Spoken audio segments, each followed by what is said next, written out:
आज लोग जागरूक हो चुके हैं ना, पर अपना न्याय अपने अधिकार मांग सकते हैं। किस रूप से मांग सकते हैं? फार्मूले वापर सकते हैं। अनेक बहुत सारे हमारे संविधान में अधिकार दिए हुए हैं। बस खाली हम लोग को सुशिक्षित होने के लिए एकजुट होना पड़ेगा कि पहले हमारी शिक्षा का महत्व हमारे सारे जनता तक संदेश पहुंचना चाहिए कि पहले हमारा शिक्षा का महत्व क्या है।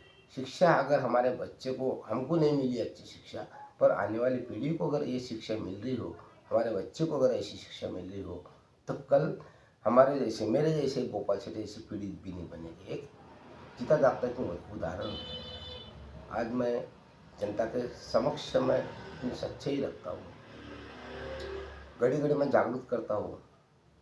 क्या है इसमें, मुझे क्या बेनिफिट है, इसमें मेरा क्या फ़ायदा है। सिर्फ मेरी सोच तो और मेरी मतलब मेरा तो एक ही मन है ना कि मैं नहीं चाहता हूँ कि ऐसा कोई और समाज में मेरा कोई अपना या फिर और कोई पराया भी, बोलते हैं ना कि जेल दुश्मन के भी नसीब में ना हो। खुद के कैदी बोलते, कोई कैदी बोलते वहाँ, ये मैंने देखा हुआ, वहाँ से देख के आया हुआ। एक मैं सिस्टम का पीएचडी होने के नाते मैं तो चाहता हूँ कि दोबारा अगर गोपाल शेट्टी जैसे अगर पैदा नहीं होना चाहिए, अगर तुम्हारे बच्चे के ऊपर भी अन्याय नहीं होना चाहिए, तो हमारा पहले एकमात्र एक लक्ष्य होगा कि वो है शिक्षा। और शिक्षा पर अधिकार है। डॉक्टर बाबा साहब अम्बेडकर से लेके हम लोग को सारे महात्मा लोगों ने हम लोग को अधिकार दिए हुए, पहले सबसे पहले शिक्षा का महत्व दिया हुआ है। आज हम उसका ही उल्लंघन कर रहे हैं।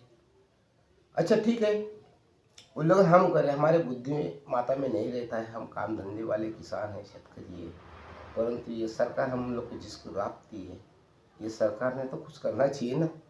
ये बहुत बड़ा विषय है कि सरकार ने वो काम नहीं करना चाहिए कि हमारा कि जो हम लोग जिसके लिए टैक्स दे रहे हैं, सरकार को जागरूक करना पड़ेगा। इसलिए हम लोग को क्या करना पड़ेगा, सबसे पहले शिक्षा की मांग से लेके सरकार को इतना हम लोग का हिसाब भी पूछना पड़ेगा कि हम लोग जो जीएसटी टैक्स भरते हैं, और दूसरी बात जीएसटी टैक्स भरते, अगर उसका हिसाब हमको तो मिलना ही चाहिए।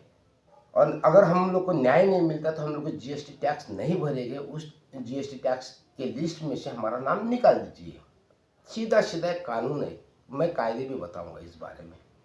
अनेक कायदे बने हुए, अगर हमको न्याय नहीं मिलता, अगर अन्न वस्त्र निवारा हमारे पास नहीं है, तो हम उसके लिए अपनी मांग कानूनी अधिकार से मांग सकते हैं। यह आर्टिकल है, बहुत सारे धाराएं लिखी हुई इसके लिए, मैं आगे बताऊंगा। पर अभी की जो हमारी मांग है, अभी इस वक्त क्यों मैं लोगों को इसलिए जागरूक कर रहा हूँ कि फिलहाल अभी 2024 चालू है अभी, और अभी आने वाले कुछ ही दिनों में अभी है इलेक्शन। इलेक्शन के लिए राजनीति अपने शॉर्ट माइंड लोगों, अपने अपने अपने घर के तो नहीं होते, ये समाज के भी नहीं होते, अपना हमारे गाँव खेड़े का तो कभी होएगी भी नहीं।